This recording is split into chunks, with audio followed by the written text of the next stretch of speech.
Hola, estimadas audiencias, les doy la más cordial bienvenida a Perspectivas Históricas, este espacio para la reflexión y el análisis de temáticas actuales, pero desde la perspectiva histórica. El día de hoy nos encontramos desde el Museo Interactivo de Economía, en el corazón del Centro Histórico de la Ciudad de México. Bueno, vamos a hablar de un tema muy importante que creo que tiene que ver mucho con el espacio que estamos ocupando. Vamos a hablar de la economía y el mundo a un año de este segundo periodo en la presidencia de Donald Trump, y saludo como cada semana a mi querido Felipe Ávila. ¿Cómo estás? Muy bien, Maggie. ¿Tú qué tal? También muy bien, muy contenta. Platícanos quién nos acompaña y de qué vamos a conversar Bueno, al pues nos respecto. da muchísimo gusto que esté con nosotros una vez más Gerardo Esquivel, un experto en economía, en pobreza, desigualdad. Y bueno, también queremos conversar con él acerca del impacto que ha tenido en el mundo, en la economía internacional, el segundo mandato de Donald Trump. Bienvenido, Gerardo. Gerardo Esquivel es licenciado en Economía por la UNAM, maestro en Economía por el Colegio de México y doctor en Economía por la Universidad de Harvard. Entre algunos de sus cargos fue investigador en la Universidad de Chicago y subgobernador del Banco de México. Ha recibido diferentes distinciones, como el Premio Nacional de Periodismo en la categoría de Artículo de Fondo en 2012 y en 2014 el Premio Nacional de Finanzas Públicas. Actualmente es profesor investigador en el Colegio de México e imparte conferencias sobre temas económicos y políticos de actualidad, tanto de México como de América Latina.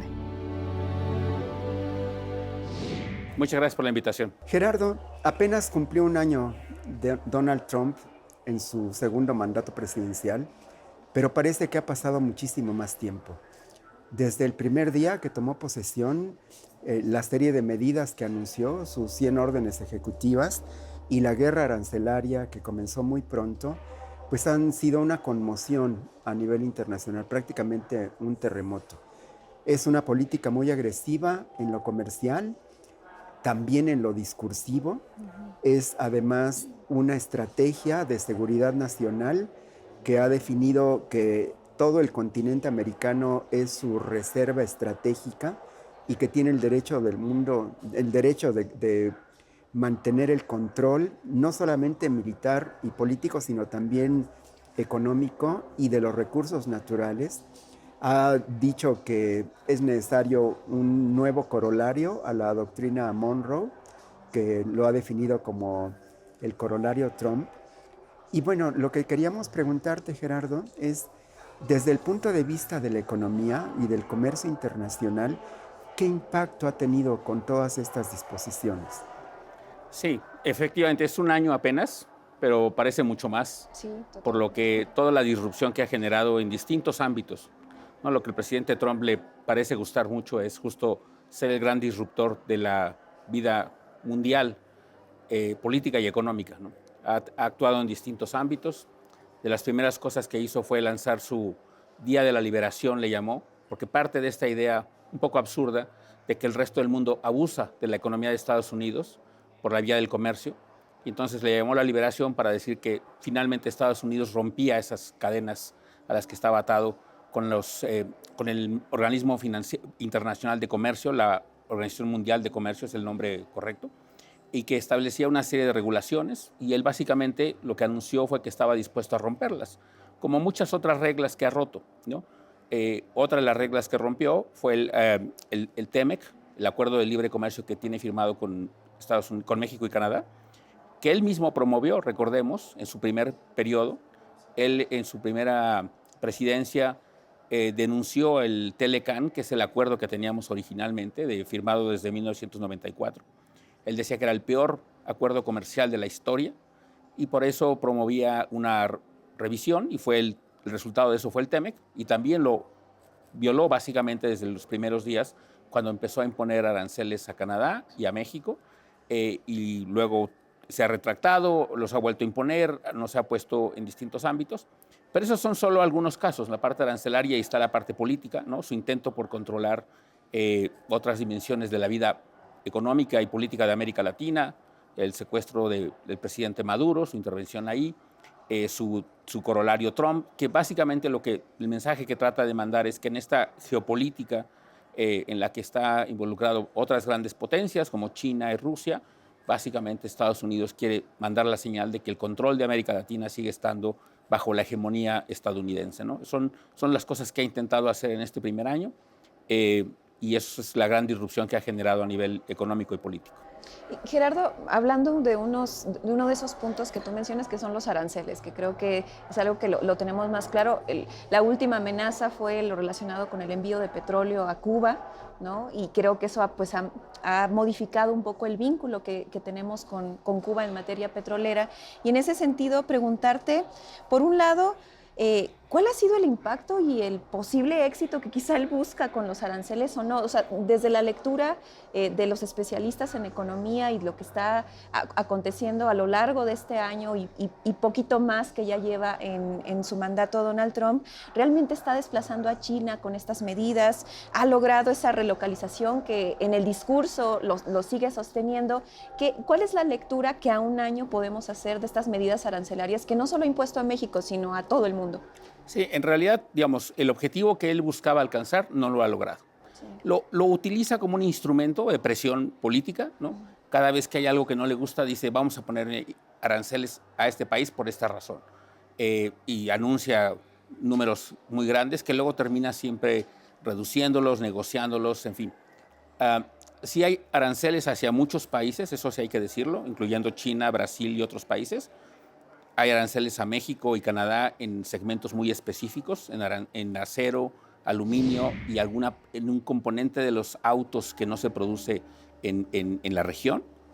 Sí tiene esos aranceles, eso sí hay que decirlo, pero muy importante decir que el efecto que esto está teniendo en el mundo, y en particular para México, yo diría que es dual, ¿no? En el caso más importante es la inversión. El impacto que ha tenido más importante es en la inversión, porque lo que genera con esos mensajes de los aranceles y de que no está de acuerdo con la interacción económica que tenemos, genera incertidumbre sobre la continuidad del TEMEC.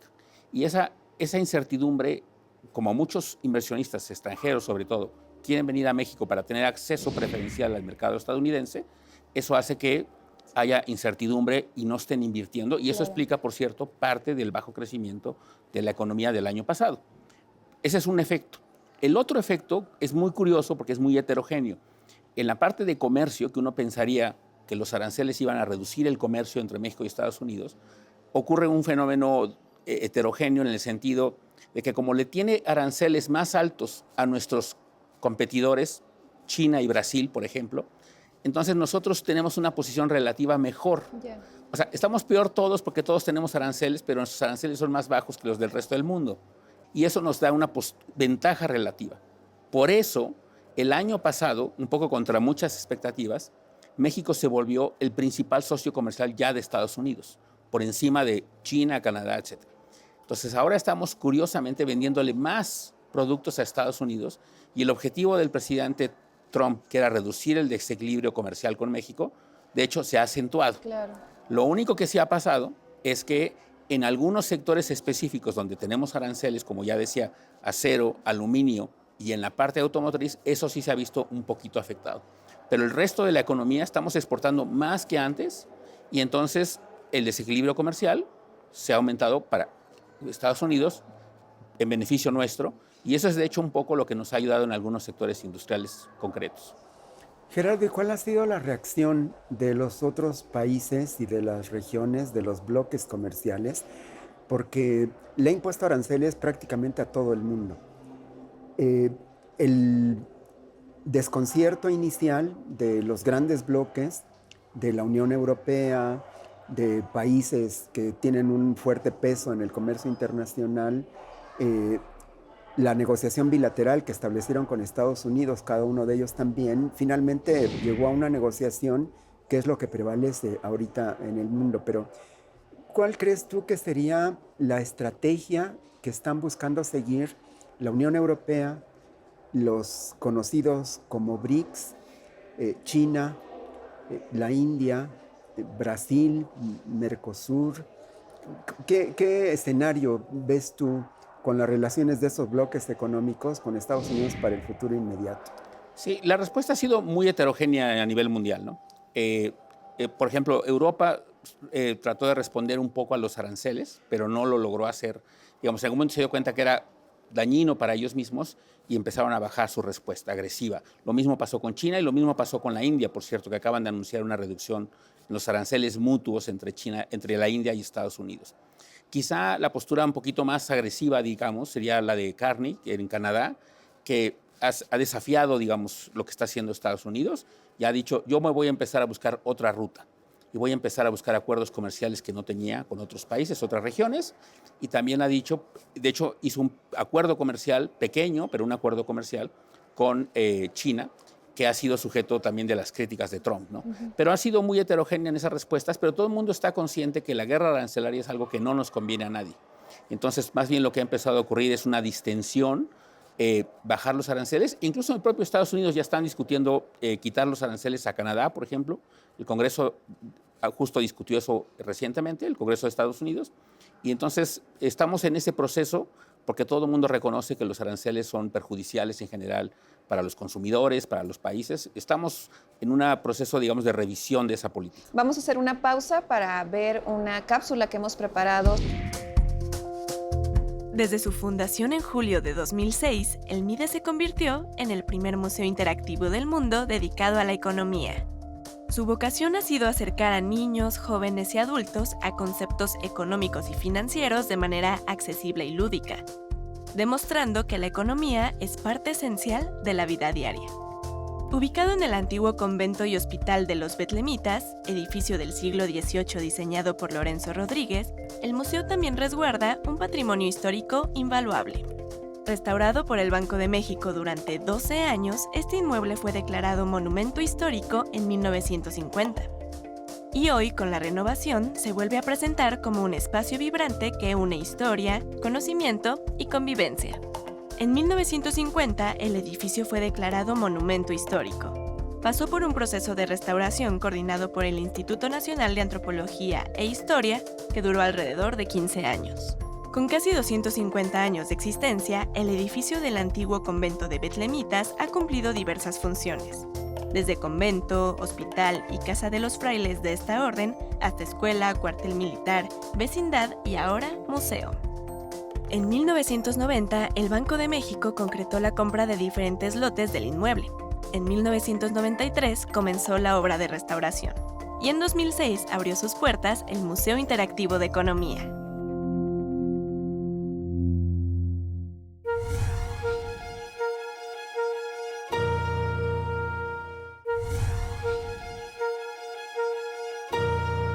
Estamos de regreso, amigas y amigos, a esta conversación que tenemos con Gerardo Esquivel en el Museo Interactivo de Economía.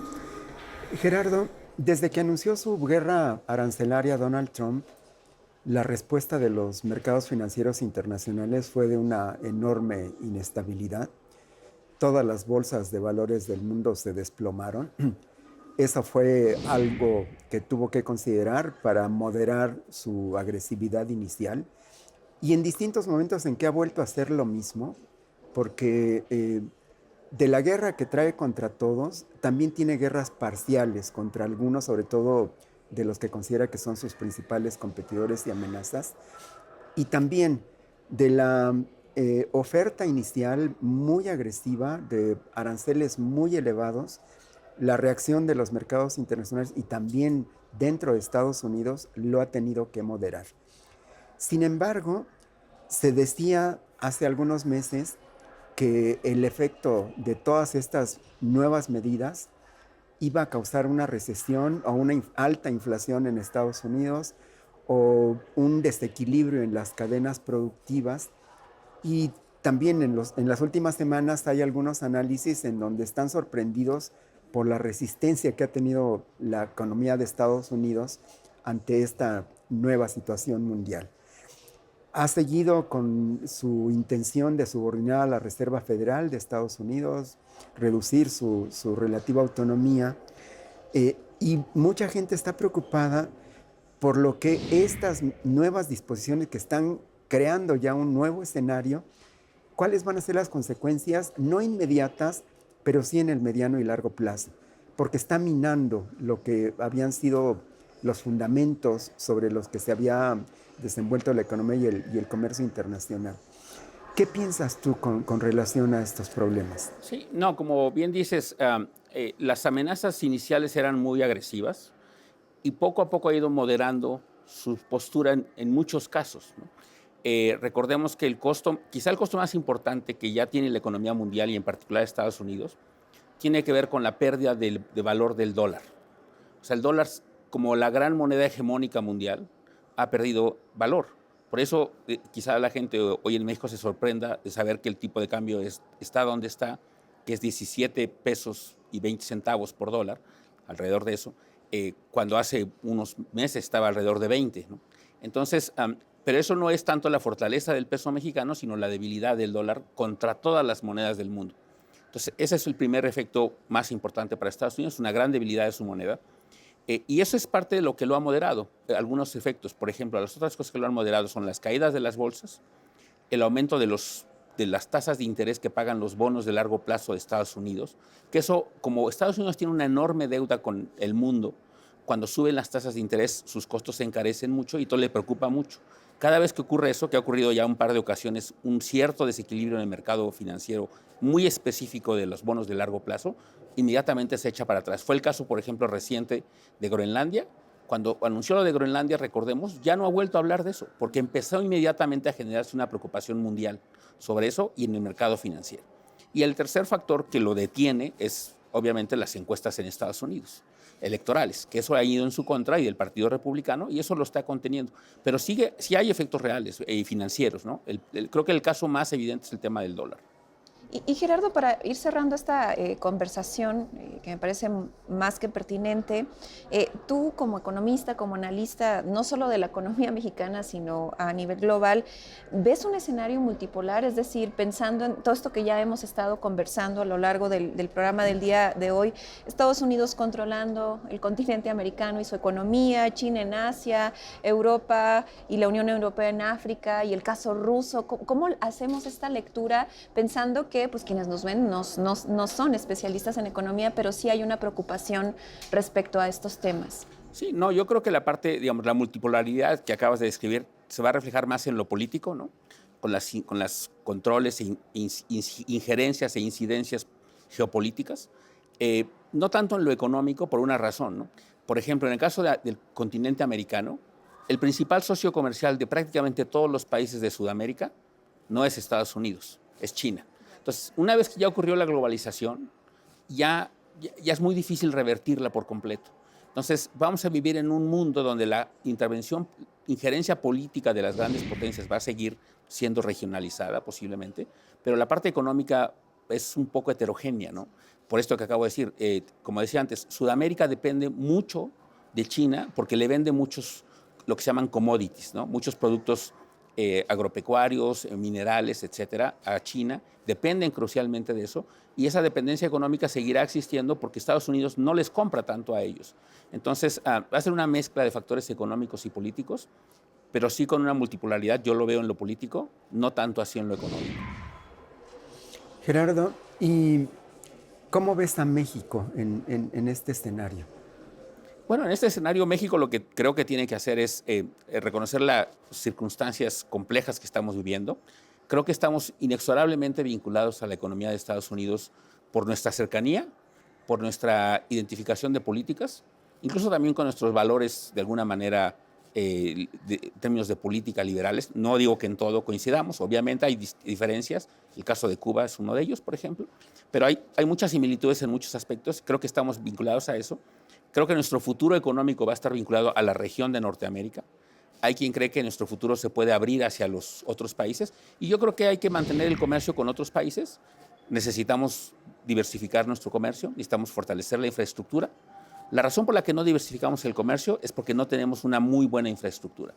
Tenemos acuerdos comerciales con Europa, con América Latina y con Asia, pero no les vendemos tanto porque nuestra infraestructura dentro del país para mover los productos hacia las costas y luego de las costas hacia afuera es relativamente precaria. Es un poco la idea. El Plan México lo que busca, de hecho, es interesante porque lo que busca es fortalecer eso para poder diversificar al país, nuestro comercio, y hacerlo menos dependiente y menos vulnerable de una región única que es Norteamérica.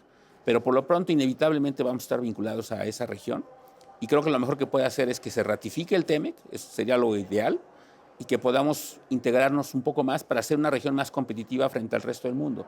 Porque entre los tres países somos economías muy complementarias, que podemos ser muy competitivas frente a otras regiones del mundo, pero si sigue la idea de una guerra arancelaria incluso entre nosotros, o no hay un acuerdo trilateral, eso posiblemente va a perder competitividad en la región y México posiblemente perdería posibilidades de desarrollo en ese sentido, ¿no?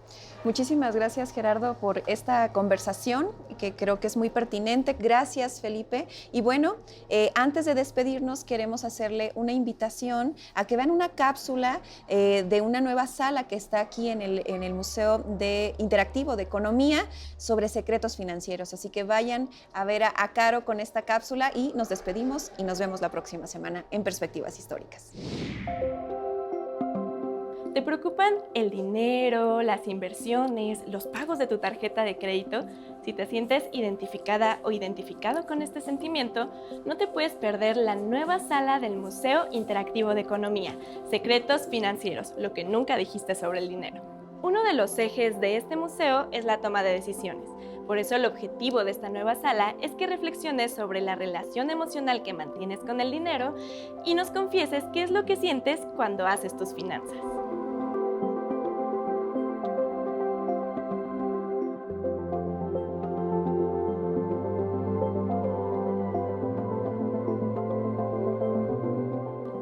Todos tratamos con dinero, pero el objetivo es que hablar de ello ya no sea un tabú y que puedas expresar tus preocupaciones al respecto.